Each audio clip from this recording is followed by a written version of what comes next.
বজ্রপাত সহ বৃষ্টিপাত হলে আমাদের মাথায় একটাই প্রশ্ন ঘুরঘুর করে যে আমাদের হাতে থাকা ফোনটি কোনোভাবে বিদ্যুৎকে টেনে নেবে না তো, বা এই ফোনের জন্য কোনো বিপদ হবে না তো।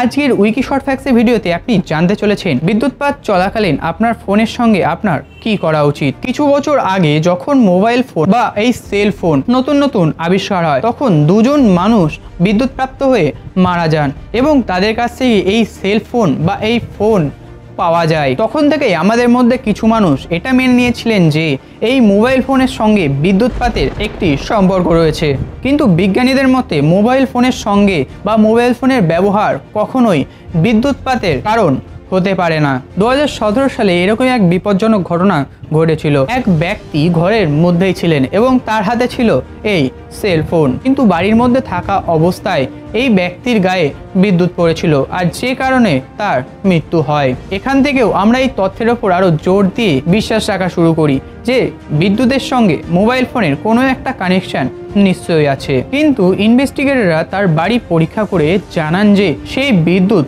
কোনোভাবে মোবাইল ফোনের জন্য হয়নি, এবং ইনভেস্টিগেটররা এটা জানান যে তার বাড়িতে থাকা লোহার পাইপ এবং তার ঘরে থাকা লোহার বাসনপত্রের মাধ্যমে এই বিদ্যুৎ প্রবাহিত হয়েছে। এই বজ্রপাতের সময় যদি আপনি ল্যান্ডলাইন ব্যবহার করে থাকেন তো এটা আপনার জন্য প্রচণ্ডভাবে বিপজ্জনক এবং আপনার অবশ্যই এটা থেকে দূরে থাকা উচিত। কিন্তু মোবাইল ফোন কোনোভাবেই বজ্রপাতের সঙ্গে সম্পর্কিত নয়। ন্যাশনাল ওয়েদার সার্ভিসের লাইটনিং সেফটি স্পেশালিস্ট জন জেনসেনিয়াস বলেন যে এর জন্য শুধু মোবাইল ফোনকে ব্লেম করা হচ্ছে, অর্থাৎ দোষ দেওয়া হচ্ছে, কিন্তু এই বজ্রপাতের সঙ্গে মোবাইল ফোনের বাস্তবতার কোনো সম্পর্ক নেই। তিনি আরো বলেন যে যদি আপনি মনে করে থাকেন যে এই বাজ পড়া মোবাইল ফোন হাতে থাকার চেয়ে না থাকলে আপনি সুরক্ষিত থাকবেন, তবে আপনি ভুল করছেন। মোবাইল ফোন হাতে থাকা বা মোবাইল ফোন হাতে না থাকা কোনোটাই এই বজ্রপাত কমায় না, অর্থাৎ যেখানে বাজ পড়ার সেখানে মোবাইল ফোন থাকলেও পড়বে অথবা না থাকলেও পড়বে।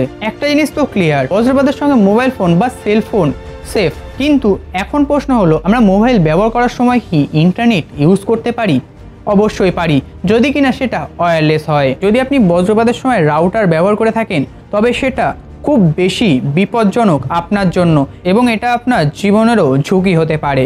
কিন্তু ওয়্যারলেস ইন্টারনেট কোনোভাবেই বজ্রপাত টেনে আনে না। এই বজ্রপাত হলো ইলেকট্রনের ঝরে পড়া, যে কিনা তারের মাধ্যমে প্রবাহিত হতে পারে। তো বজ্রপাতের সময় এটা খেয়াল রাখুন যে আপনার বাড়িতে থাকা সমস্ত যন্ত্রপাতি আনপ্লাগ করা আছে। তো কিছু অবিশ্বাস্যতা আপনি অবশ্যই জানলেন। তো ভিডিওটি ভালো লাগলে অবশ্যই লাইক কমেন্ট শেয়ার করে দেবেন বন্ধুদের সাথে, এবং হ্যাঁ, ভিডিওটি যদি ভালো লাগে তবেই লাইক কমেন্ট শেয়ার করবেন, নতুবা নয়, কারণ আপনার লাইক কমেন্ট শেয়ারই আমাকে আমার কাজ সম্পর্কে পরিচয় করায়। ধন্যবাদ।